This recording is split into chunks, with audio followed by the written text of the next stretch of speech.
Hey, cherry pickers. I have with me today Miss Tonya Lewis-Lee and Miss Paula Eiselt, who are the directors and co-directors of the Sundance documentary AFTERSHOCK. And I will be your interviewer, Carla Renata, the Curvy Film Critic. What's up, ladies? Hey, how you doing? I'm good. I cannot complain.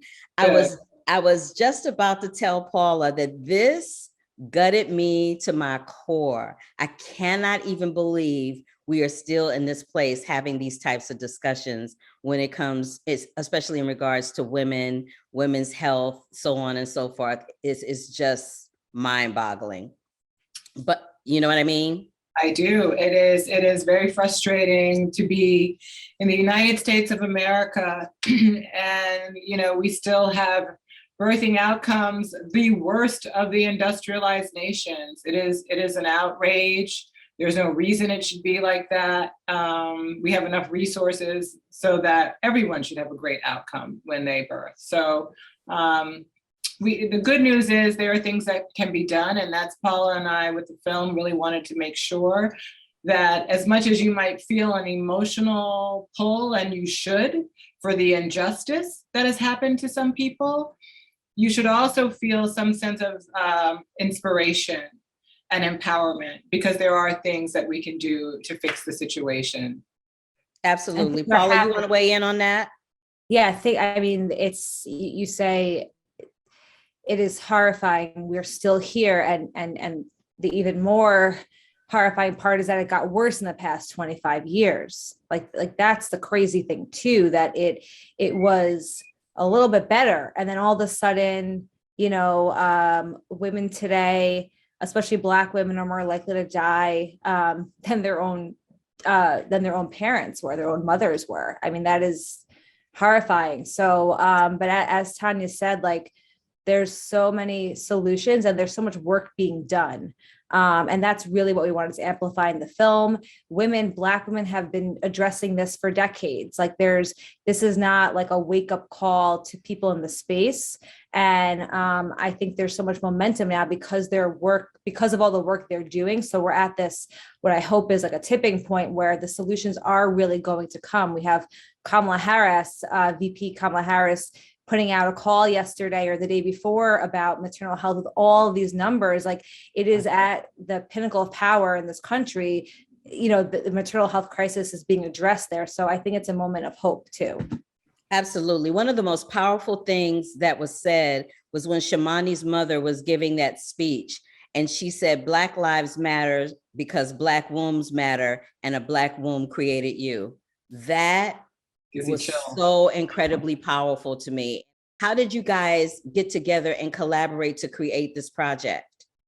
Yeah, so how Tonya and I came together, our origin story is, at this point we call it divine. I hope that doesn't freak people out, but it is. I have a connection to the topic of maternal health from my own experiences, carrying and birthing my 4 children, and gone through various traumas within the system, not being seen and heard. So there was something I, was attuned to from my perspective. Also, as a filmmaker, my previous film, 93 Queen, dealt with health injustice within the Hasidic community, and women working there for equity. So it's something that is personal to me, and also something I've channeled in my art before this. So, but it wasn't until 2017 that I started really reading the articles that were coming out, firstly by ProPublica, about the US maternal health crisis, that we were in fact in a crisis. And I realized that what happened to me, my experience on an individual level, was something that was profoundly affecting Black women in really, really abysmal ways. So I really felt called to help shed light on the story, but knew that I, as a white-skinned person, I don't have the full picture, and really wanted to partner with someone grounded in the community to help me tell this story, and also just creatively too. The scope is huge, and really it's a 2-person project no matter what. So fast forward, I pitched the project to Concordia Studio got some development funding. I was really, really excited to meet her. I couldn't believe that, she's such an accomplished producer and also a maternal health activist. Like it was like the perfect package. So here we are 2 years later at Sundance. I love that. And for me, my journey in women's health really started in 2007 when the U.S. Department of Health and Human Services asked me to be a spokesperson for their infant mortality awareness raising campaign here in the United States. At the time, I did not know the United States had an infant mortality problem. I did not know that Black babies died 3 to 4 times the rate of white babies in this country. And I had the opportunity to travel around the country, meet all sorts of stakeholders in the space, meet with groups of women to talk about our health in general and how we access a healthy lifestyle. And inevitably in those conversations, a woman would tell me a story about a friend, a sister, a cousin, someone who had died from childbirth complications. And so I did a small film called Crisis in the Crib about the infant mortality crisis around the time I was doing that. And then went off and I produced a couple of seasons of a TV show. I produced another film and had finished my film. And in 2018, I was starting to think about like, how do I approach this maternal mortality issue in film? And, like Paula knew I needed a partner. I also knew these articles were coming out, so somebody was going to make this film. And so I needed to hurry up or else somebody else was going to do it. So I started talking to people and I talked to friends who were in the birth justice movement. And while they have lots of information, what I realized is I really needed a film partner. And so I started talking to film people and documentary film people, didn't quite gel. And then I met Paula. And then Paula she had all the check marks, right? So she had gone to NYU Film. Like she said, she had the fellowship at Concordia Studios. She had made a film. Maternal mortality was personal to her. She actually, one of her professors was a filmmaker that I actually had worked with and produced a film with. So it was like check, check, check with Paula. And then we sat down and we started talking and discovered that we really had a shared vision about how we wanted to tell this story. And, really from that first time that we sat down, we got to work and we've been working ever since. And it's been a really wonderful partnership. It looks like y'all were meant to be cinematic soulmates. One of the things that I did a little bit of research and saw that you guys had filmed it during COVID, and that at some point you gave the subjects an iPhone to film footage on their own. At any time, did you feel like, ooh, I don't know how this footage is going to come out. Am I going to be able to use any of this? Yeah. The answer is yes. Absolutely. Well, first of all, COVID hit and it was like, oh my God, are we going to be able to make this movie? Like, to be honest, like there was a moment where I really had to question, how were we going to be able to film a documentary when everybody's locked inside? And then we did come up with the iPhones. And like you said, it was like, oh, I don't know. Let's see how it goes. But we kept moving forward. And, one of the things that COVID, I think, has made it clear is that you've got to be nimble, you've got to be flexible, you got to be creative. You don't stop.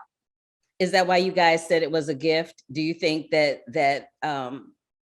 it unfolding the way that it did, with having to give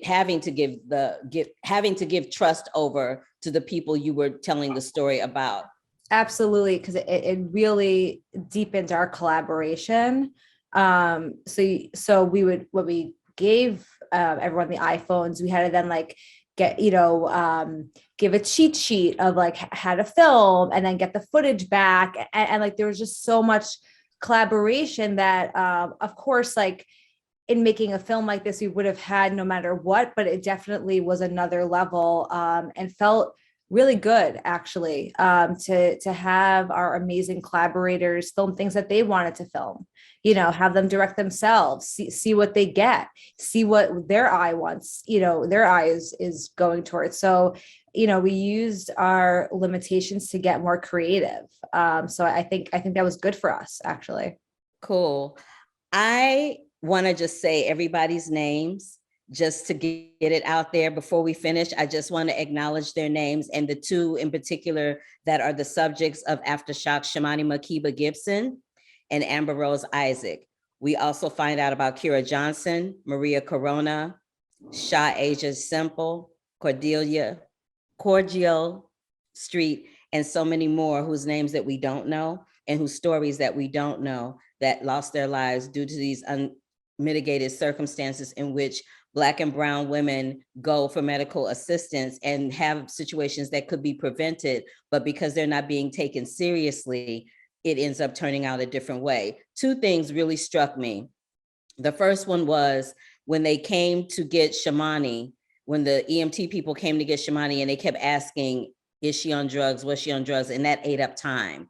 I was so annoyed by that. And it's a situation where in the Black and brown community, that oftentimes happens. So this was the story I was going to tell Paula real quick before you popped on, Tonya. I had a condition and I'd had surgery, right? And I came home from the surgery and I was bleeding out. And when I called my doctor to say, I'm bleeding out, what can I do? First of all, they wanted to put me on hold. I was like, no. Come on, you got to wait 20 minutes. I'm like, no, I'm not waiting 20 minutes. You need to get him to the phone right now.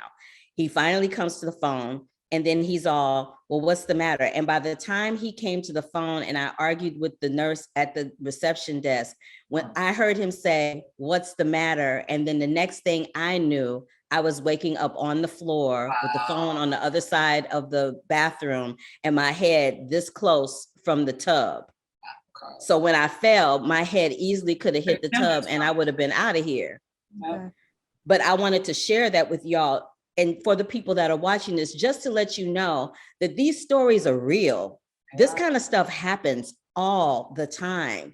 And like you said, Tonya, it's not about the tragedy of the situation, but it's about the fact that we can do something about it. It's not something that we can't grasp and get a hold of and gather around it and make a change. There can be a change and there will be a change. And I also like the fact that you all showed these men that are affected, because oftentimes these types of documentaries and these types of stories only focus on the women. They don't focus on the families. They don't focus on the men. These men have now become single dads as a result of this. And also as a result of it, they've become activists. And the moment that really struck me to my core was when Shimani's daughter made the little artwork and she went up to the painting and said, look, mommy. Yeah, I know, heartbreaking. I think often the narrative is that Black women sort of have these babies on their own. They're by themselves. They have no families. They have no communities. They're obese. They don't take care of themselves. It's their fault. They're by themselves. And, you know, the thing for us is that we really wanted to show, well, first of all, it does take two to make a baby. That part.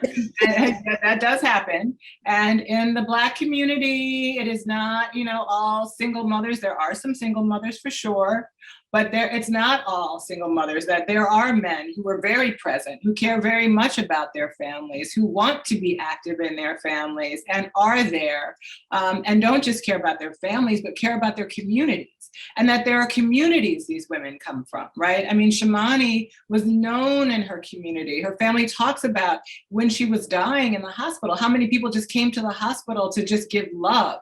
So they come from a place full of community, full of love. And so when we lose one of these women, the women that you mentioned, and thank you for saying their names, it's not only their children lose, their partners lose, their communities lose, we all lose something, whether we realize it or not. And we wanted to make sure people understood that there's a deep hole in the community when we lose someone in this way.